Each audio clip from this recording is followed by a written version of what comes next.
All right, the subcommittee will come to order. Today's hearing will feature two panels from the Department of the Treasury. We'll start panel one with our esteemed Treasury Secretary, Secretary Steven Mnuchin, prior to his confirmation in 2017. Served as founder and chief executive officer of Dune Capital Management. He also founded One West Bank Group. He was chairman of the board and CEO there. Earlier in his career, the secretary was a partner at Goldman Sachs, served as chief information officer. Secretary Mnuchin holds a bachelor's degree from Yale University.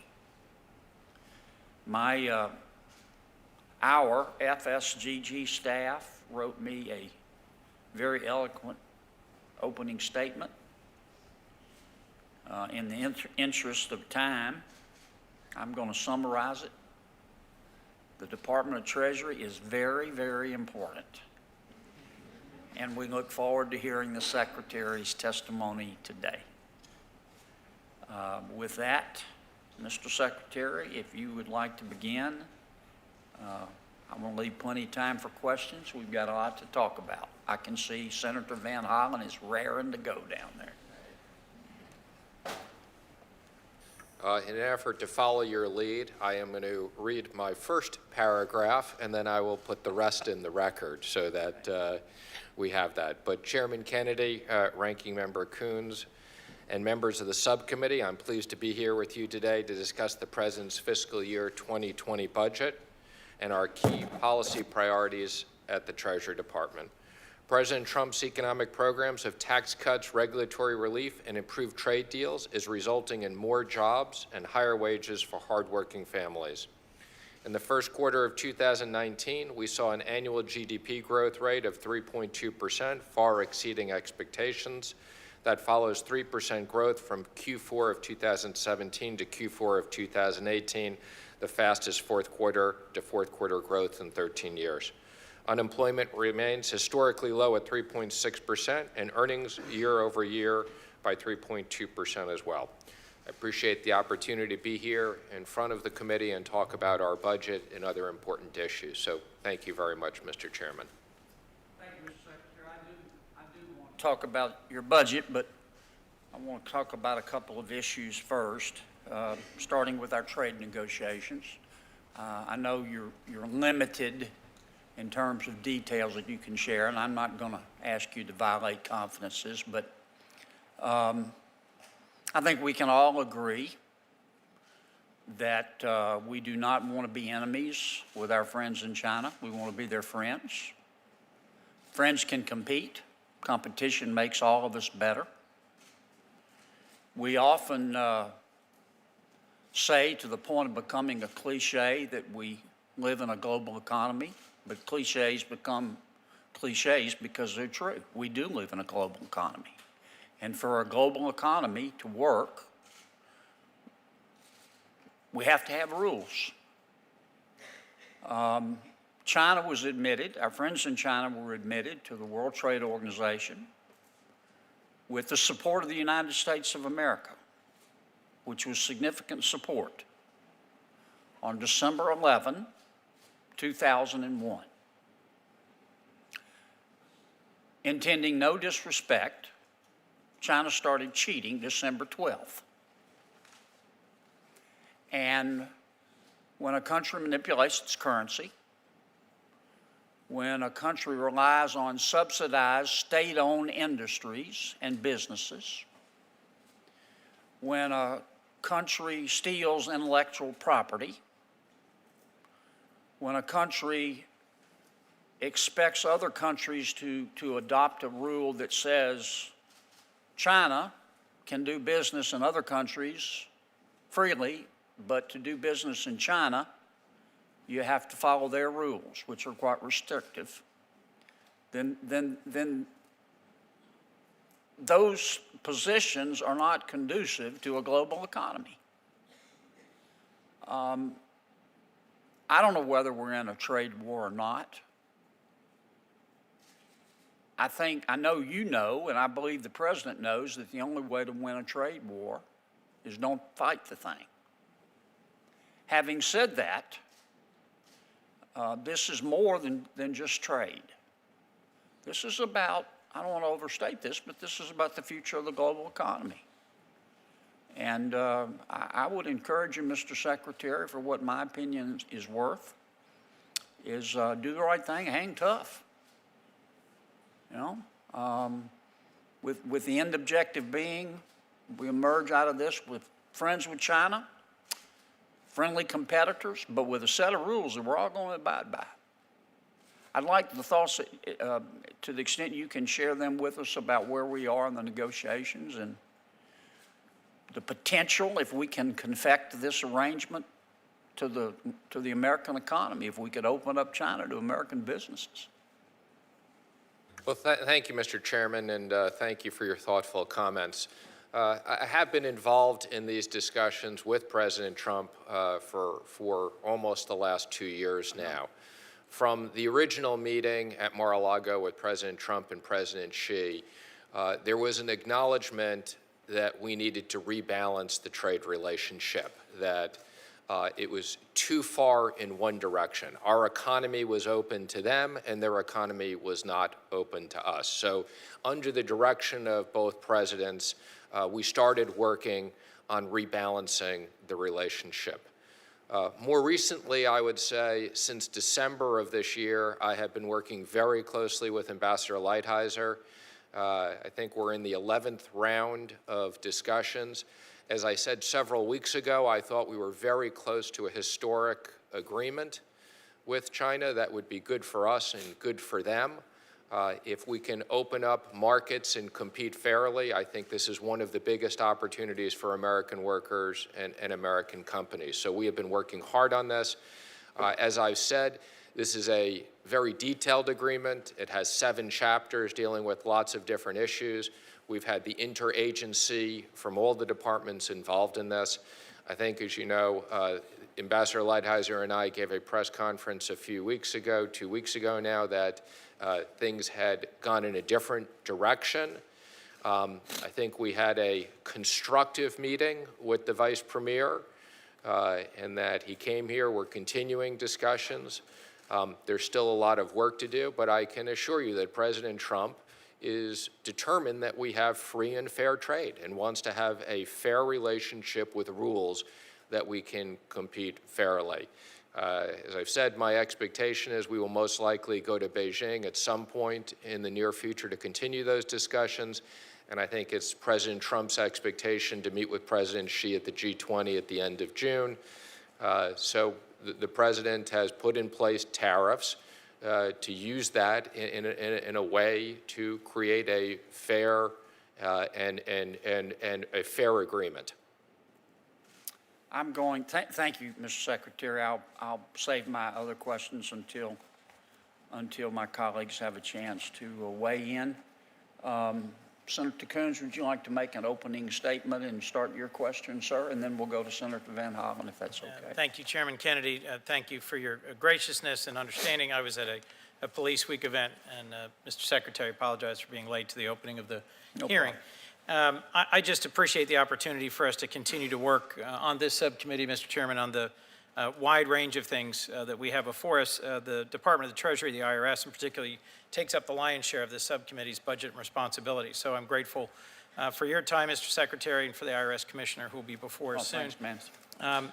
I'm pleased that you request an increase in funding for the Office of Terrorism Financial Intelligence, which has the critical responsibility of enforcing sanctions. I just led a delegation to East Asia and had a chance to discuss the challenge we face from North Korea with our allies in Japan and South Korea. Sanctions are a critical security and diplomatic tool, but they only work if they're enforced. I'm also glad you requested additional resources for IRS enforcement activities, but I'm concerned that that request is predicated on an adjustment to our allocation, and want to talk with you about how we work through that. I also think you obviously face a significant challenge in terms of badly outdated IT systems. If I understand correctly, some of your core systems are written in COBOL, something that is as old as I am, and these systems are both expensive and difficult to maintain.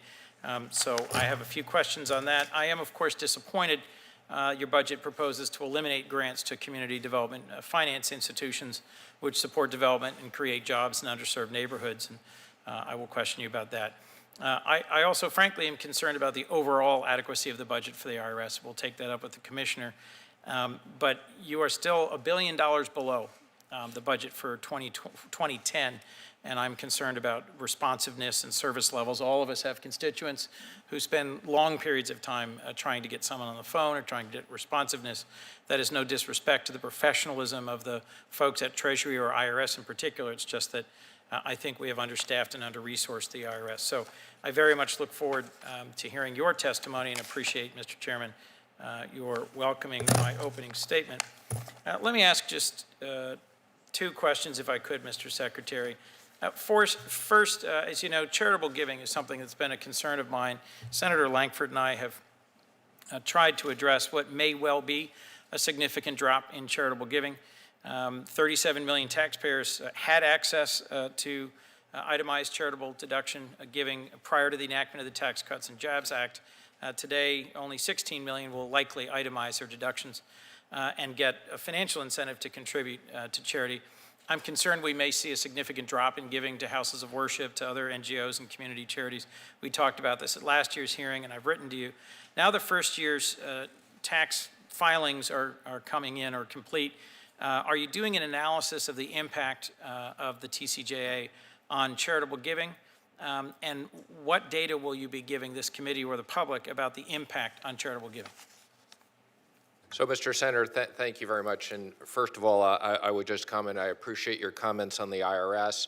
I shortened my opening statement, but I would like to just highlight the IRS modernization and technology is our single biggest priority.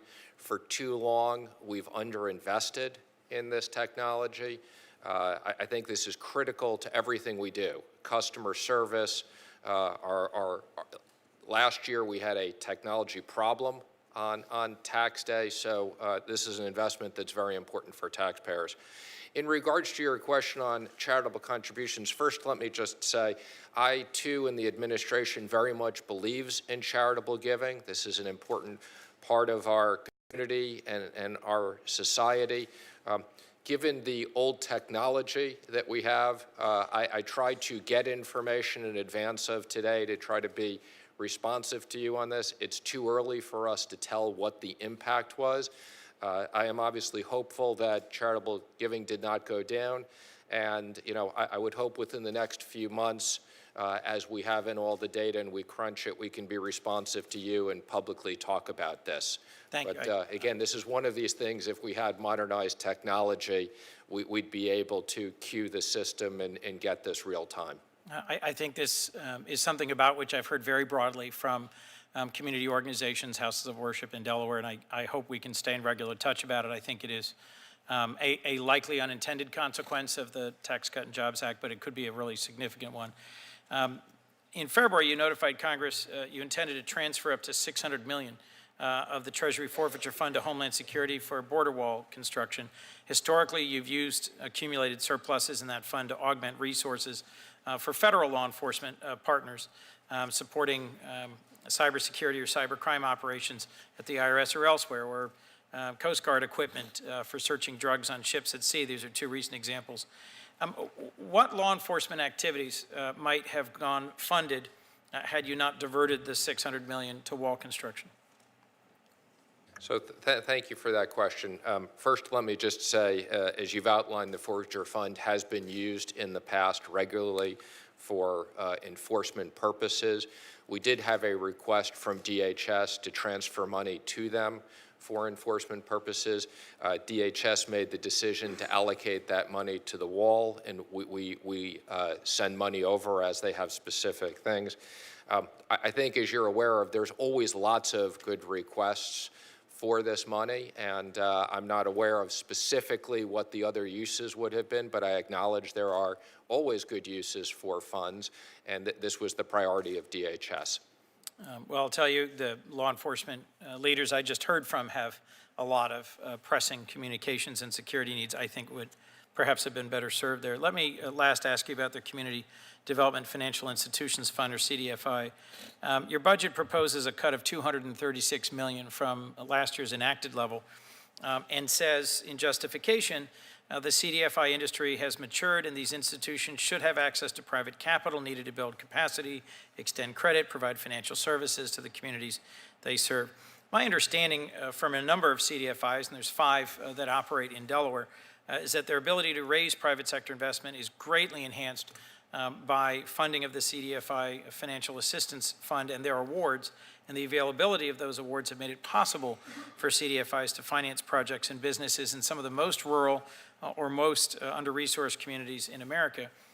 Has the department reached out to the organizations and institutions whose capital is leveraged by CDFIs with financial assistance awards to gauge their willingness to actually continue working with CDFIs in the absence of this federal funding?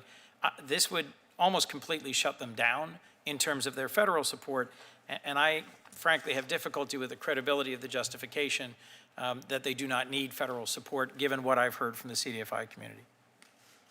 Well, let me just comment that we had to make difficult decisions within a large budget where we were trying to be constrained on overall spending. So this was a relative decision of different priorities.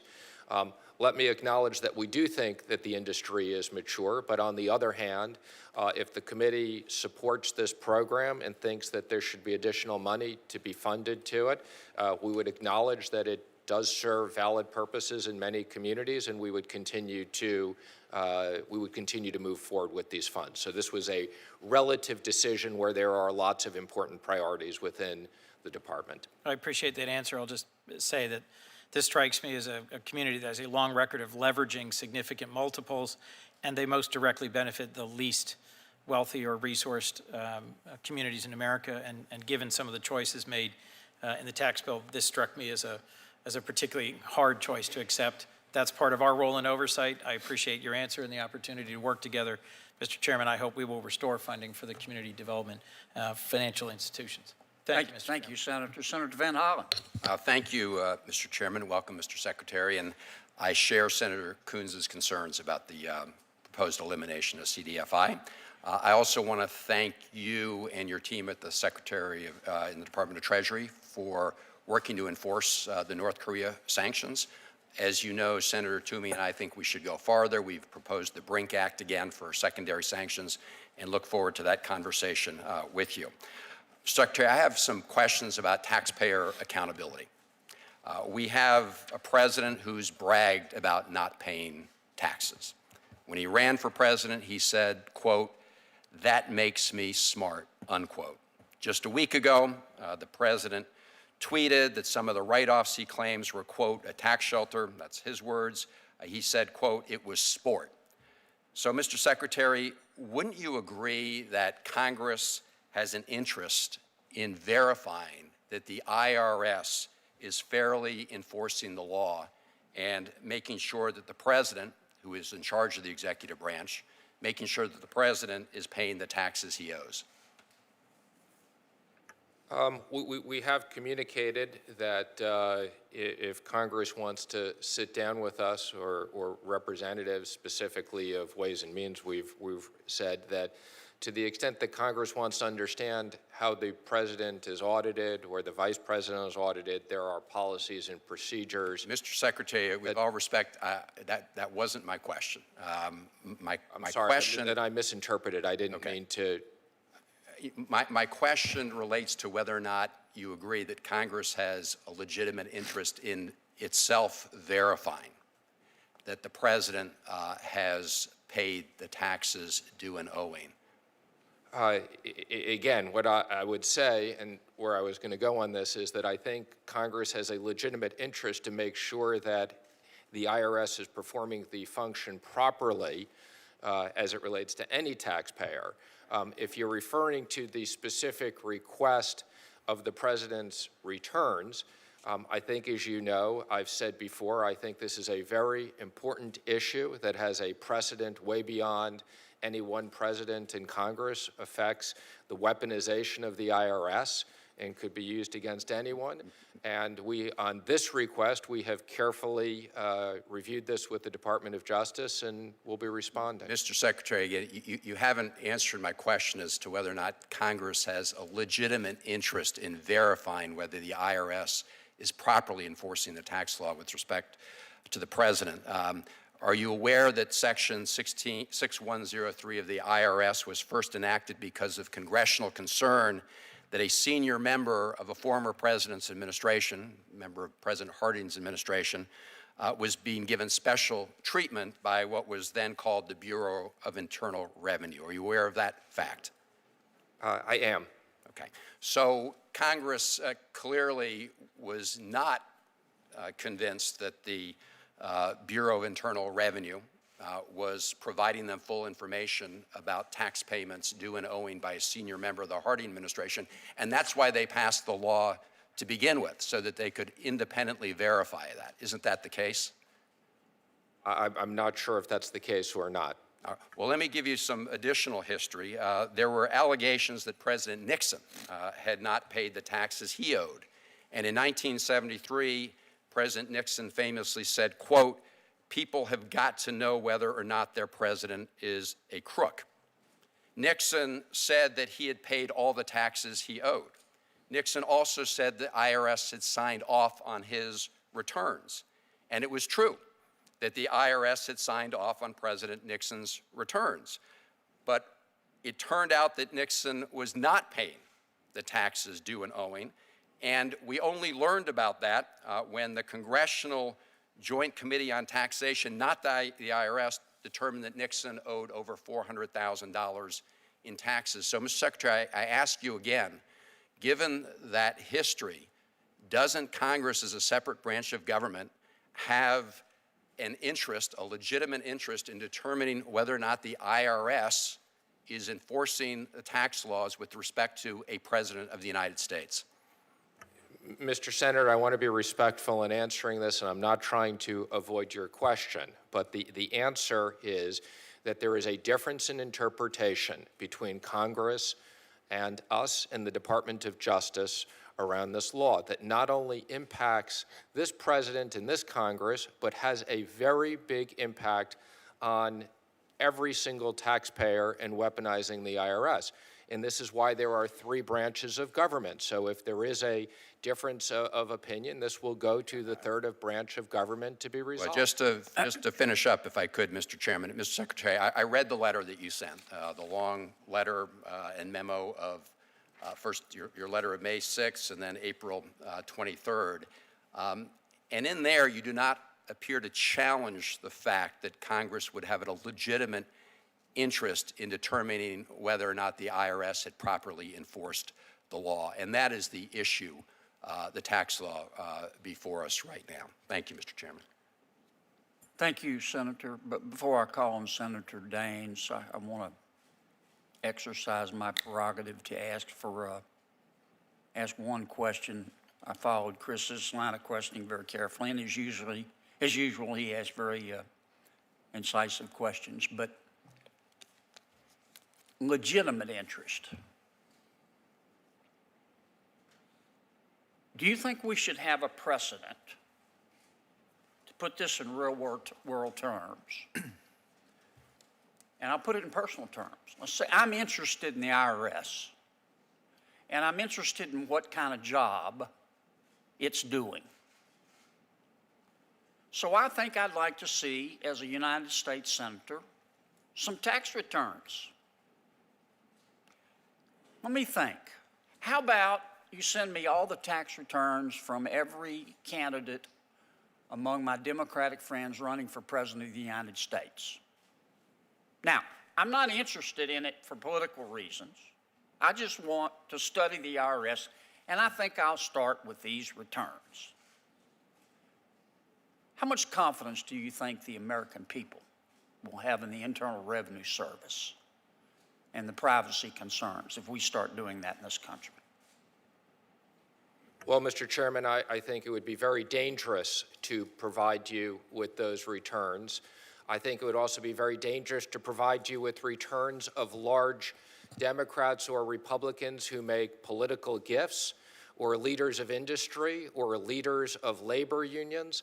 Again, our concern is, and the Nixon administration did try to weaponize the IRS. So, as I've said, this is an unprecedented issue.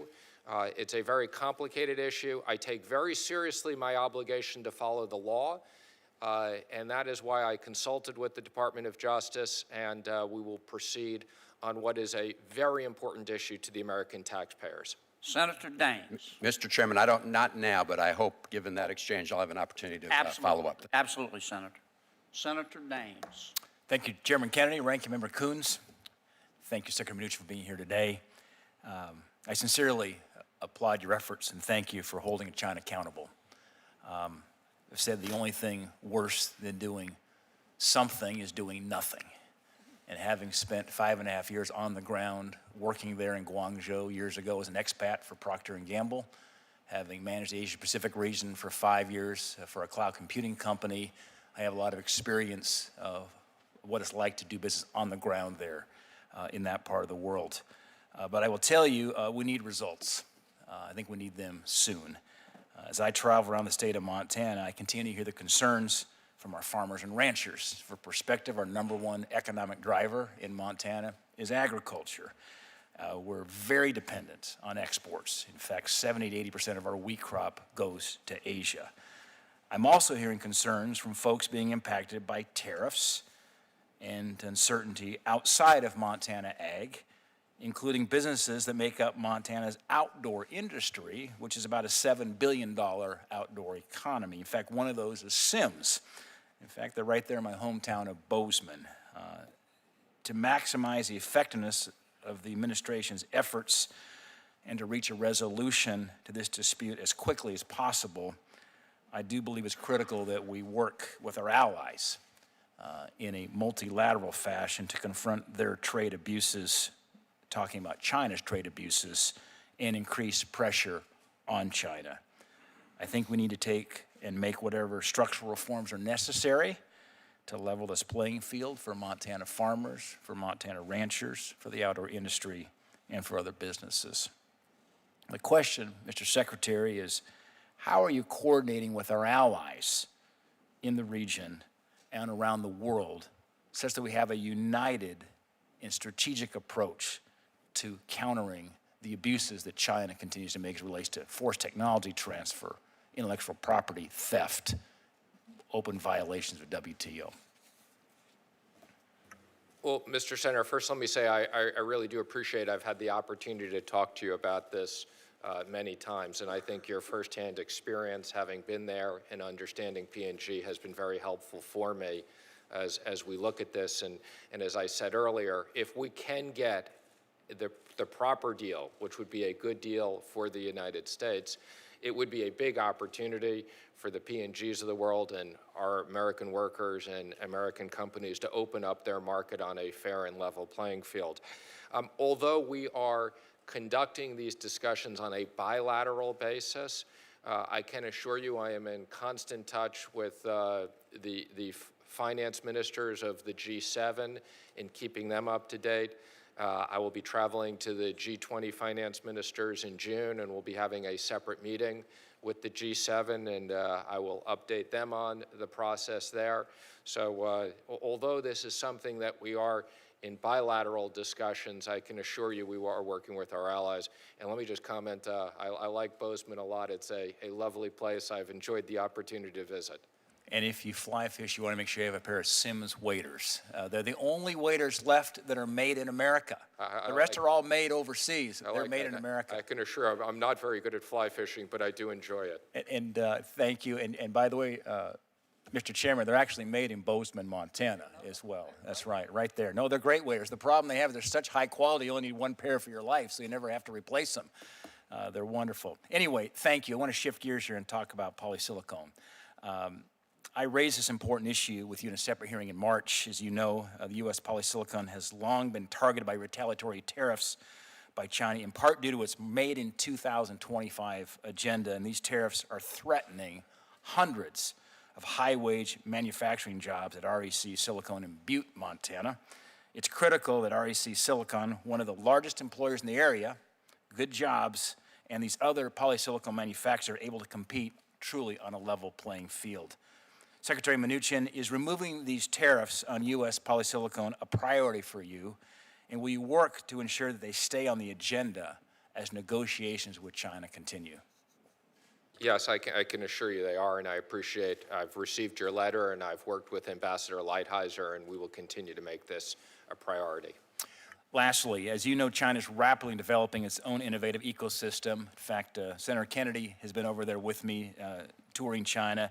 It's competing or even leading in critical technologies such as quantum computing or 5G. I think we need a multi-pronged approach that we can run faster. We need to go more quickly here in innovation and innovate, but the fight and the outright theft of American IP and forced technology transfers policy that China's implemented certainly compromise that outcome. In response to recent reports of China reneging on its commitments, what are your current priorities to include in any agreement to create an effective deterrent to the multitude of IP abuses with China? Well, the issues around intellectual property, forced technology transfer, and other issues are some of the most important issues that Ambassador Lighthizer and I have been dealing with. We made a lot of progress on those issues in a potential agreement. I think, as you know, we're trying to continue to move forward on that basis. And I agree with you. American technology is important. We appreciate Congress's work on FIRMA and us being able to protect it. And, you know, I have great confidence in the U.S. and European consortiums on 5G and their leadership in the world. Thank you, Mr. Secretary. Secretary, I have a couple more questions, and I'm going to leave plenty of time here for everybody. First, before I forget, I sit on the Banking Committee, and have had the pleasure of hearing Chairman Powell testify a number of times, and I know you recommended him for service at this level, and I wanted to thank you for that. I just think he's very level-headed, very objective, and I've really learned a lot from listening to him. Let me shift gears. You mentioned the IT modernization plan, and I know that we're going to ask the commissioner about this, but obviously this is within your purview, and you have a deep background in IT, which I appreciate.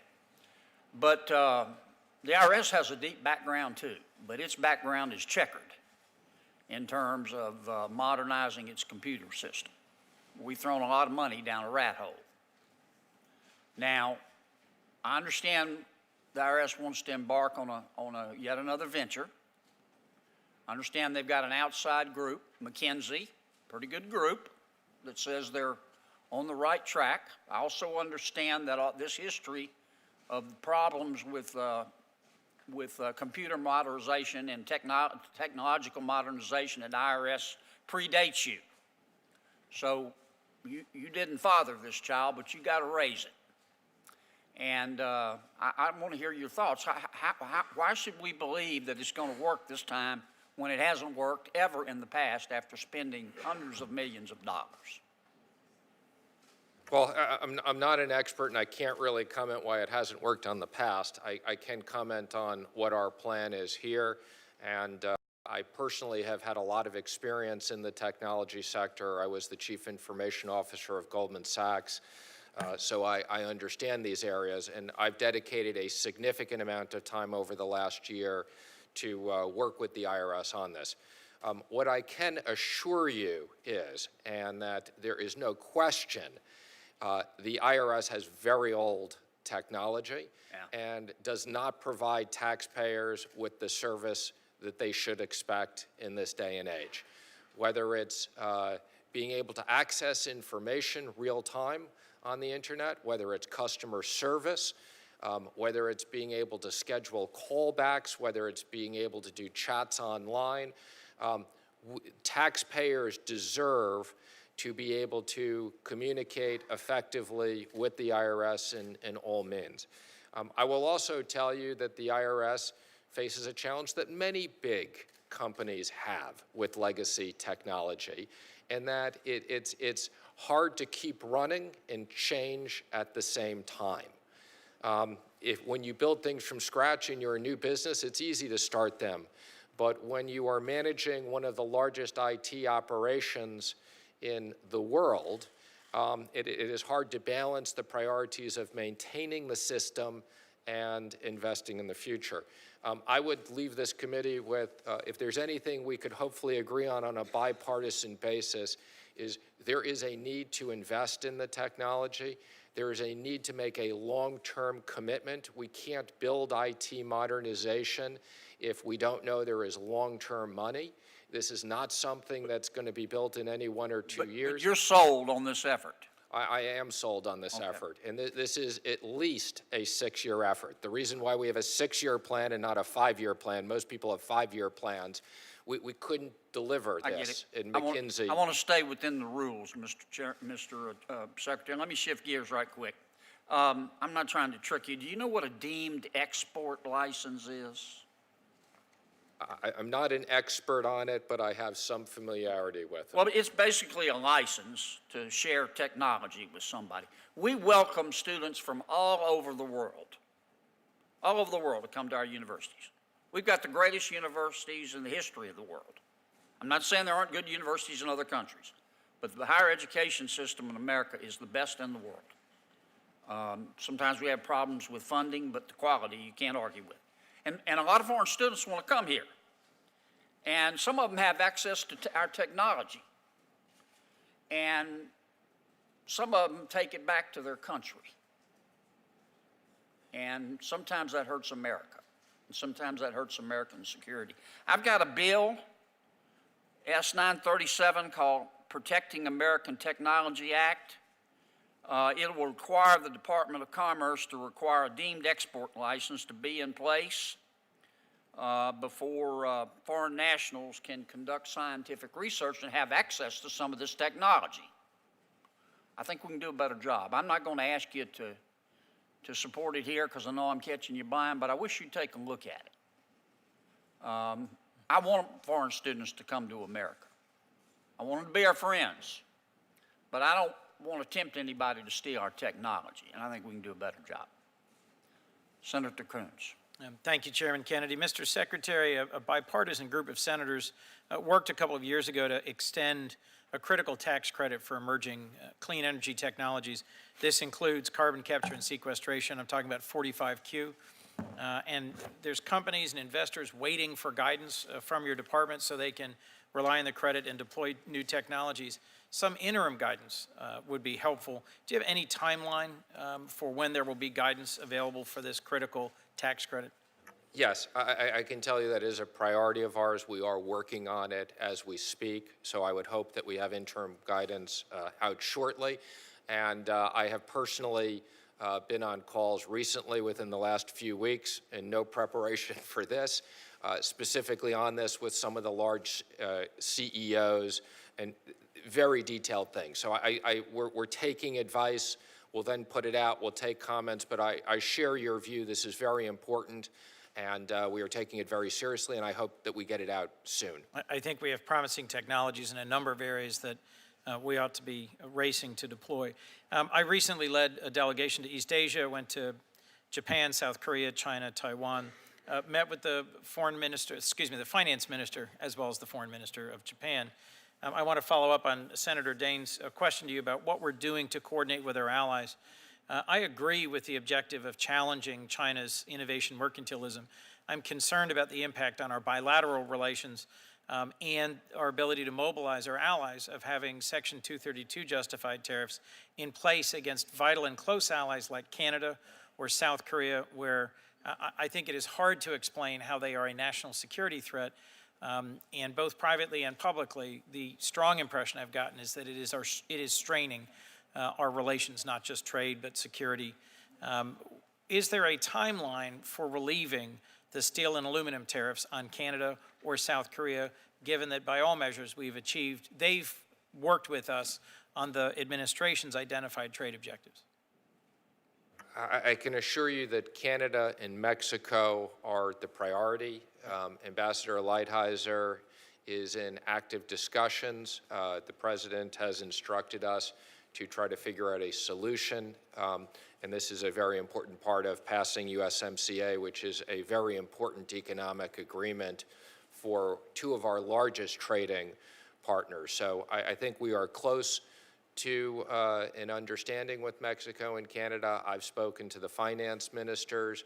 Ambassador Lighthizer is leading the effort on this, but I can assure you it is a priority of ours. South Korea, I think, I have not heard that South Korea is as big of an issue, but again, I can assure you we are working very closely with South Korea and Japan on the North Korea sanctioned issues, and that is our priority with them. We recently read that the Department of Justice took possession of a North Korean ship used to illegally export coal from North Korea to China and Russia. On the issue of enforcing the sanctions against the DPRK, can you discuss whether China and Russia are actually abiding by the UN and our secondary sanctions against North Korea? Are they part of the problem? Where are we in terms of getting them to actually be good partners in enforcing sanctions on North Korea? I think they are broadly being helpful in enforcing sanctions. That's not to say that there aren't specific circumstances, and where there are specific circumstances, we're having conversations with both of them. And to the extent they don't enforce it, we will put sanctions on specific companies. But I mean, I can tell you I was personally involved in the discussions with the Chinese to get them to move forward with us on the UN sanctions, which have been critical. And I can tell you as recently as my last trip to Beijing, in conversations with the Vice Premier and others, North Korea was high on the list. And just again on the steel sanctions, I've heard from national leaders from Sweden to South Africa of countries that are allies and partners in other ways, but where there's no demonstration that they are a country of transshipment of Chinese steel. And they felt, I think understandably, aggrieved by the imposition of sanctions that had an impact on their economies, but was not clearly part of a coordinated effort targeted on the Chinese. I agree with the effort to go after Chinese innovation mercantilism. I'm just gravely concerned about its impact on some of our countries that we enjoy positive and long-term relations with. I understand that in the case of Canada and Mexico, the MCA is the critical focus, but now over more than a year, I hear the same concerns from soybean farmers in Delaware that Senator Daines cited from wheat farmers in Montana about the urgency of getting this done. I just think we need to engage our allies. Let me ask you a last question about your decision not to comply with a request from the Chairman of Ways and Means to provide the President's tax returns. My understanding is that Section 6103 of the tax code says the Treasury Secretary shall furnish such committee with any return or return information specified in a request. And I just want to know, this has historically been a function delegated to the IRS Commissioner. Was there a reason you didn't trust the IRS Commissioner to handle this? Was there a meeting between IRS and Treasury leaders directing the IRS to stand aside or stand down on this? And have you discussed Chairman Neal's request with the President or anyone in the White House, and did you get any direction on how to handle this matter from the President? So let me start with your last question first. I have not discussed this with the President or anybody in the White House. Again, I just want to clarify one of the things I publicly said earlier is with our legal department originally, early on in this process, before we received any request, did have a discussion, but it was not to seek guidance or anything else, and that was way before we received any request, and that was just in the legal department. I have not had any discussions with the President or taken any direction from him or anybody else in the White House on this issue. Now, on the other issue, and again, I appreciate your question, so I'm happy to answer it very clearly, which is, again, I have a responsibility to supervise the IRS Commissioner and the IRS. Notwithstanding certain functions that I have delegated on a day-to-day basis, I have a responsibility, and I take that responsibility seriously as it relates to any taxpayer. And I have had many conversations with our legal department and the IRS's legal department to make sure that we are interpreting these issues correctly. Now, notwithstanding the delegation and my responsibility to supervise, I have had multiple conversations with the Commissioner and with our legal department and the legal department at the IRS on these issues. The commissioner, and you're happy to ask him, and he can testify on this, has independently concurred with my decisions. So notwithstanding the delegation and notwithstanding the issue of if we didn't agree, he has specifically sent notices to Ways and Means concurring with my decision. Thank you, Mr. Secretary. Appreciate your answer. Thank you, Mr. Chairman. Senator? Thank you, Mr. Secretary. Thanks for being here. Let me talk through some budget issues and some issues that really affect the American people and long-term our safety and security as a nation. Talk to me a little bit about the request that you put in for terror financing and tracking terror financing and some of the work that has already happened with Treasury on trying to identify the financing of both drug cartels that are moving money and drugs in and out of our country, and also terror financing networks. So let me just comment, I very much appreciate the support that we've had from Congress to increase funding for our TFI area for every year that I've been here, and we've grown it considerably, and I think there's never been a time when these tools are as important throughout the world. So literally every region we look at the world, we use these tools. We have regular communications. I meet it normally weekly or speak to Secretary Pompeo weekly. These are important tools to be used for all of our national security and foreign policy. So we have a coordinated effort between the intelligence community, DOD, Secretary of State, and ourselves. And I think specifically in your question, in drug cartels and others, in Mexico and other countries, we've used these tools very successfully. We will continue to use these tools very successfully. And we are determined to make sure that sources of illegal funding for these bad activities are shut off. I would also just comment that we're also looking at these as it relates to cyber currencies or cyber assets. We've recently put out guidelines on this. I've had conversations at the G20 about this. This is not only just monitoring US dollars, but we will very much enforce and carefully make sure that these crypto assets cannot be used for illicit means as well. Thank you. We would encourage you to stay on that. That's one of the areas that, as a committee, we've focused in on for several years. As you've mentioned, that we've increased funding. This FSGG committee has been very aggressive to be able to make sure that you had the resources you needed. If you don't have what you need to be able to come back and tell us. Obviously, we'll want to know the details of the what and the where on that to be able to know what is needed. But that is a clear area that we need to be able to deal with terrorism and drug movement into our country. Thank you for your support. We appreciate that. Again, this has been an area of great bipartisan work. Another area that we brought up, and it came up out of this committee in some conversation in the past, is for the IRS and OIRA and regulatory issues to try to make sure that there is some cooperation between those two. Treasury and OIRA has had a memorandum of understanding to be able to go through the regulatory process. My question to you is, that's now been in place for a year. How is it going? Have there been any hiccups in that process between Treasury, IRS, and the Office of Information Regulatory Affairs? I'd say generally it's going well. I think, we reached an agreement with OIRA, and we respect there are certain things that should be reviewed. Obviously, anytime we change these procedures, there are certain things, obviously, we wish would go a little bit faster, and we'll continue to work closely with OIRA on this to make sure that it doesn't slow down issues for taxpayers. But it's something we have a good working relationship on. Great. You and I have talked before about opportunity zones and the regs that Treasury has put out for that. That is exceptionally helpful. Thank you for continuing to be able to get those out.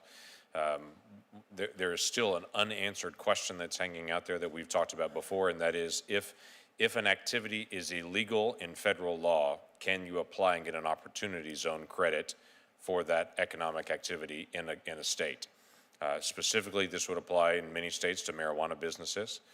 So the question is, if a marijuana business tries to say they want to get an opportunity zone tax credit, it's illegal in federal law, but it's maybe legal in a particular state. Has that been clarified yet in federal policy? And my suggestion is, what is illegal in the federal government, we should not give a federal tax credit for. if you want my personal opinion on that. But I think this is an area that hasn't been clarified yet by Treasury. Yeah, so I appreciate you bringing that up. So first, let me comment, we obviously have a conflict in certain states. I've noticed. More broadly between federal law and state law. And that creates significant problems for us at Treasury, particularly in areas of the IRS and other areas where we need to collect taxes. And we have to build cash rooms and everything else, and this has become a cash business. So without me making a policy view on this, I would encourage Congress that this is an issue that needs to be addressed because it has created issues. Specifically, in regards to your question, and we have not yet put out guidance, so I will defer to my team, but my recommendation to them would be that it is not the intent of the opportunity zones, that if there is this conflict that has not been cleared, that for now that we should not have those businesses in the opportunity zones, but I defer to my group to put out guidance on this. But again, I would just emphasize the broader issue is an issue that impacts us in many ways, that is an issue for Congress to look at. Great. Mr. Secretary, thank you. Thank you, Senator. Senator Van Hollen. Thank you, Mr. Chairman. Mr. Chairman, just in response to the comments you made, I want to point out, and the Secretary acknowledged this in his response, that Section 6103 of the IRS Code was originally enacted because of congressional concerns that a senior member of the executive branch was not paying taxes. And in that case, it was the Secretary of Treasury. Congress was concerned that the Secretary of Treasury at the time, who oversaw the Bureau of Internal Revenue, was not paying taxes due and owing. And that was the motivation for passing this law. And logic tells you it would apply equally to the boss of the Secretary of Treasury. So the concern was that the IRS within the executive branch may not properly enforce the tax laws of the United States against senior members of the executive branch. And that is the legislative history of this. Secretary Mnuchin, Senator Coons asked you about your conversations, and I think you testified that you did have conversations with counsel at the IRS. Is that right? Yes, but before I just want to clarify one thing on this. So I acknowledge that that's what you said the history of the law was. I've also acknowledged that I've read certain things, but I am not an expert at interpreting what Congress's intent was in passing this law originally. So I just wanted to clarify that on that. I'll let the record speak for itself there. Thank you. Yes, I have had conversations with the commissioner and our legal counsel and their legal counsel jointly, as I would expect you think I would. No, I'm not questioning the conversations. My question is, did the IRS Chief Counsel, Michael Desmond, agree with the decision to refuse to hand over the President's tax returns in response to Chairman Neal's request? Again, any comments that we would have with counsel, I don't want to make a comment on what my counsel said, or I speak for their counsel. But yes, my understanding is that is the case, and that the IRS commissioner relied upon that advice as I relied upon advice from my counsel. So I believe that's the case. Did you have a conversation with the chief counsel at the IRS? Again, I've had conversations with the four of us on the phone, yes, and I've never heard anything that the chief counsel thought otherwise. All right, Mr. Secretary, after it was learned that President Nixon had not paid the taxes due and owing, despite the fact that the IRS had reviewed those tax returns, the IRS began to require an automatic audit of the tax returns of the President of the United States. You want to go next? My question is this: if a person becomes president while they are being audited for tax returns from earlier years, does the IRS's automatic presidential audit procedure also include the prior year tax returns as part of that audit? I don't know the answer to that, but I can look into it. I do know that the audit requirements are the current years, but I'd be happy to look into that issue and get back to you. I think the fact that it's difficult for you to answer that question, again, underscores the congressional concern about whether or not the tax laws are being fairly applied. Let me ask you this. Does the automatic IRS audit include a review of all of a president's underlying business enterprises? Again, since the president has publicly commented that he was under audit for prior years, that was not an issue that I needed to look into. As it relates to the specifics of the audit requirements, again, I would be happy in a smaller, non-public setting to go through with the appropriate congressional members what exactly the audit procedures are. I would also just comment on this issue, and I know there's a lot of interest in both sides on this issue. Again, I think it's an important issue that impacts everybody.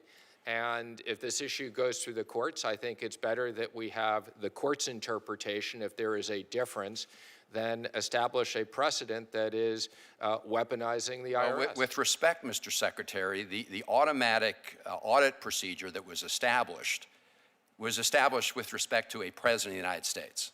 That was the concern that led to that. Isn't that the case?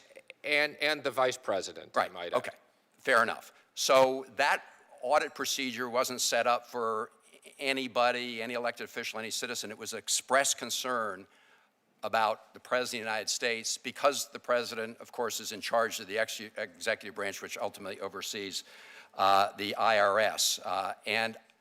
This is part of the manuals. It's a matter of public interest as to whether or not that special audit procedure includes a review of a president's business enterprises. That seems to me, Mr. Secretary, something that should be answered in public. I'm not asking about any particular president at this point in time. I'm asking what is the process of the IRS with respect to the automatic audit of a president. And I've reviewed the process of the audit and how it works and everything else. I'd be more than happy, the specific question. This is a question, you have a manual. It's a public manual. And I'm asking you, because it's not clear in the public manual, whether or not a president's business enterprises are part of that automatic audit. Yes or no? And again, I've told you that I'm going to look into that and get back to you. Oh, so you don't know as of today? Again, we have been focused on, okay, the procedures, and I think you appreciate it's my obligation not to interfere in any individual's taxes, that the procedures we have followed in the very specific question that you've answered, I said I'd get back to you on. Well, it underscores the reason Congress originally wanted to have an independent review about whether the IRS was properly enforcing tax laws with respect to a president of the United States. The president has publicly said that his businesses and everything are under audit, so I don't think it's any surprise to any person in the public or me or anyone else. So I don't see why I would have asked that question as it relates to the current year when he's already publicly said it, but we'll look into it and get back to you. Senator Coons has one quick question, but before, I don't want to lose our train of thought here. I listened carefully to my good friend Senator Van Hollen, and as usual, he asks really good questions, but I want to give you another perspective. You know, the Saints lost a chance to go to the Super Bowl this year. I'm not blaming him. There was a defender for the Rams, Mr. Roby Coleman, who hit our guy, pass interference, bigger than Dallas, in front of them, the world. Didn't call it, I was upset by it. But that has nothing to do with what I'm about to ask you. I'd like to see his income taxes, just to see if he's paying his taxes. Would you share them with me? I wasn't sure if you were asking for the referee or both. Well, how about both? Players. While we're at it, let's look at Mr. Roby Coleman and the referee. Maybe you can want them all so that you can find out which person you'd be I upset at. just want to know. That's my job, is to make sure that people pay their taxes, and I just kind of like to see their taxes. I'm a United States Senator. You can trust me. I won't leak them. Yeah, I'd be really curious about seeing lots of people's taxes as well, but I don't mean to make light of this, and I know Senator Van Hollen. He's a very serious, intelligent man, and he makes very valid points, and I'm going to let him respond. I appreciate. But I used to collect taxes for the state of Louisiana. I was Secretary of the Department of Revenue. And people's taxes were sacrosanct. Nobody could see them. Nobody, especially, no disrespect, I'm one of you, politicians. Senator. Well, Mr. Chairman, as you know, the referee of that game, and I happen to agree with you on the call, but come on, I mean, the referee of that game obviously doesn't oversee the commissioner of the IRS, right?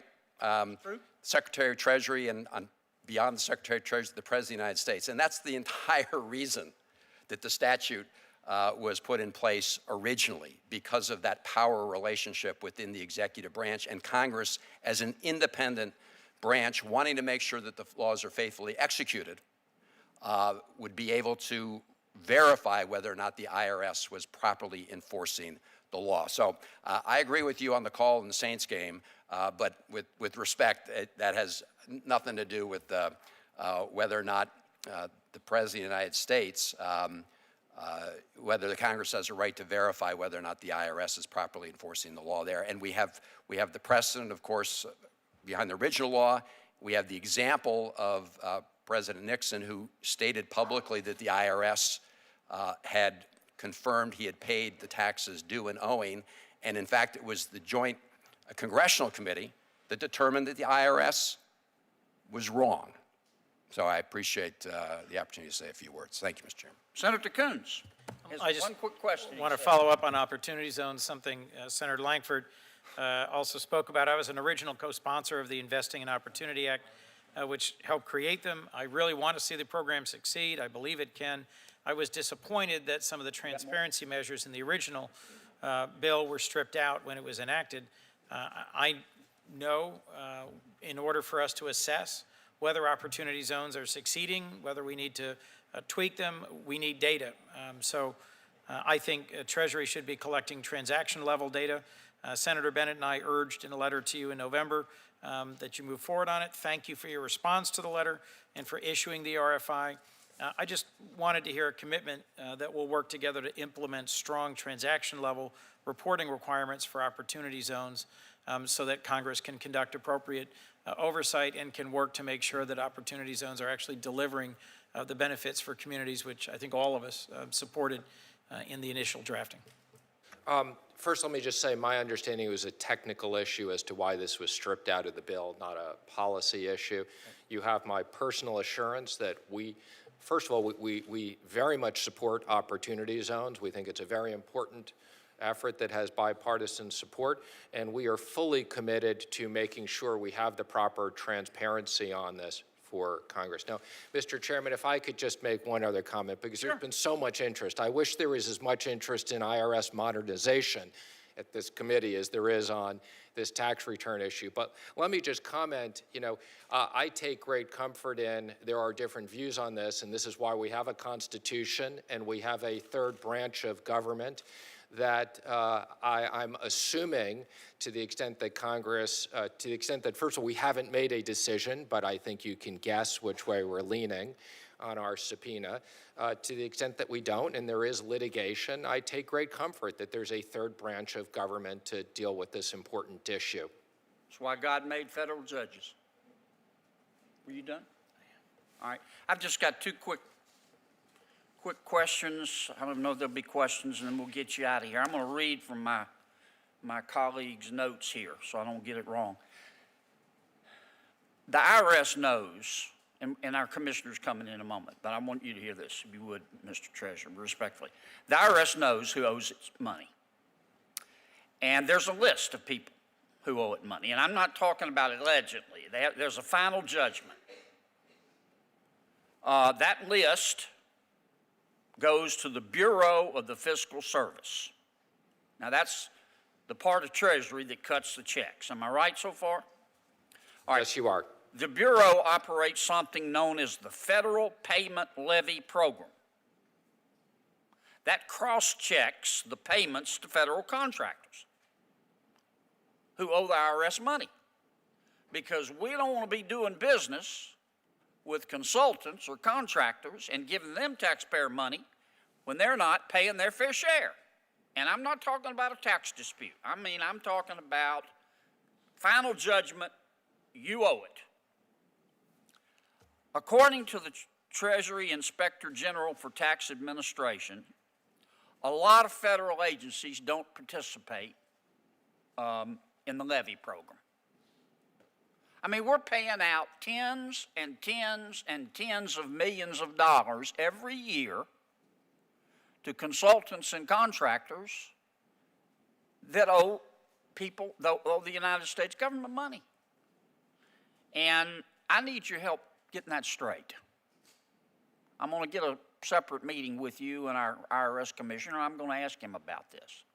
I mean, this is low-hanging fruit. This is unconscionable. Second thing I want to point out to you quickly, I don't know if you know this, and again, you didn't birth this child, but you got to raise it. The Department of Treasury is holding on to $24 billion, not million, billion, 9 zeros, in matured, unredeemed U.S. savings bonds. Now, these are savings bonds that have matured, so interest is no longer running, and the U.S. Department of Treasury, I'm not blaming you, they've got a list of all the Americans to whom this money's owed. It's their money. It's not our money. $24 billion. And you know what we're doing to get it back to them? Nothing. Zero. Nada. Why don't we just turn that money over to the states, all of which have an unclaimed property program, and do the right thing? These are people who already, most of them are taxpayers. When they owe the government money, the government is all over them to pay. Now, government owes them money. Why don't we give it back to them? I would like you to answer that one. Okay, well, first let me comment on, I appreciate the Inspector General's work and raising this issue to us and to you. I think it's an important issue, and you have my commitment. We will work on that with you. I think the Commissioner and I share that view. This is low-hanging fruit. Now, on the second issue of unredeemed savings bonds, and Yes. I'd be happy to have a private meeting with you and your staff. I have spent time on this in preparation for this issue. So let me first say, this is not like other unclaimed property, okay? This is a federal obligation, and the federal government intends that any person who owns any of those bonds, that we will give them back their money. It is not as simple as us having a list. Some of this stuff goes back long periods of time. Some of this information is on microfiche. The cost of us going back and getting this information, and many times in a way that would be useful to find the taxpayer, would far exceed the amount of money. That in many cases, this is a couple of $100s. So one thing I would not do is go out and spend more of the federal government's money to try to find people than we owe to them. I can assure you we will work with the states. But if the money is unclaimed, our intention is, now, let me just say, in very specific situations, if my understanding someone's died without a will and things like that, in those cases, we will turn it over to the states. But I am not going to write a $24 billion check on behalf of the federal government to spend more money than to find it. But I can assure you we will work with the states in any way that is reasonable to deal with this issue. Fair enough. You were this close to being done in Senator Mnuchin. That's right. I like Senator Mnuchin. You were so this close. No, I'm glad he's here, and we have the opportunity to answer some of his questions. I always look forward to that. Senator Mnuchin. You've missed a lot of questions around the president's tax return. So I'm just going to say, if you want to talk about the IRS modernization, I'd really look forward to that.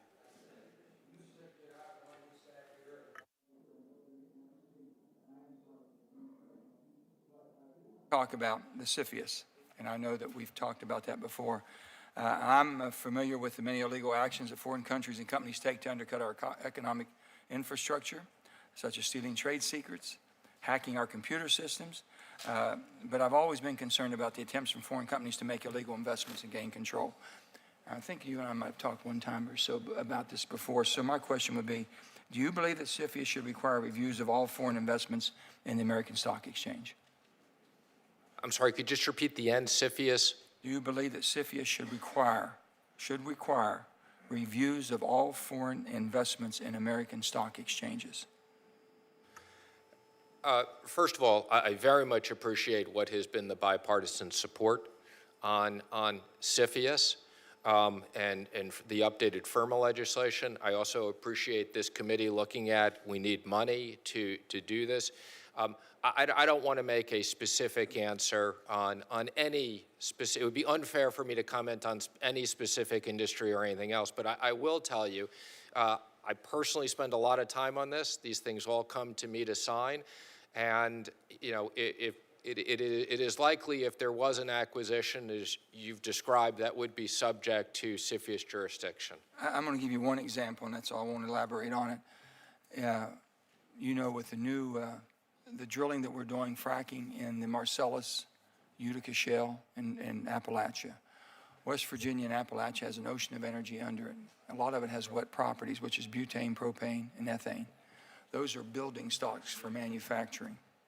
We don't have any CFIUS review on, I mean, you know, we've had CFIUS review on export of oil or natural gas, LNG, but not on these products. These products, if a country such as China can buy every drop, which they're after, of our wet properties and have control of that stock stream, if you will, it takes us out of the ability to have manufacturing back in Appalachia or back in America because the building blocks are gone. So I'm saying I've got a piece of legislation, which I'm sure I'd love to sit down with you and your staff to see if you think that that falls in the purview and it would be something you all could support.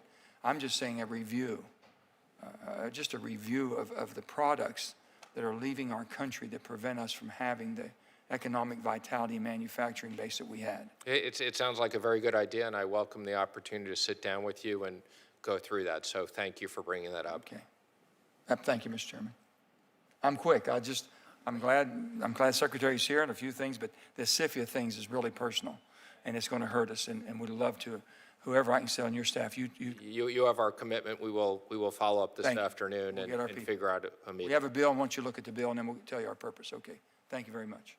Everybody else cool? We're all cool. Mr. Secretary, thank you. Thank you for your good work. If you're with the Secretary today on his team, raise your hand, please. It's okay. Thank you for your good work, too. Okay? Thank you all. Appreciate your time, Mr. Secretary.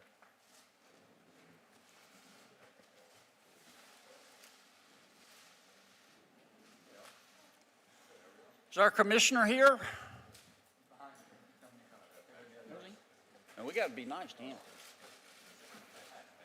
I'm okay. It's good to see you.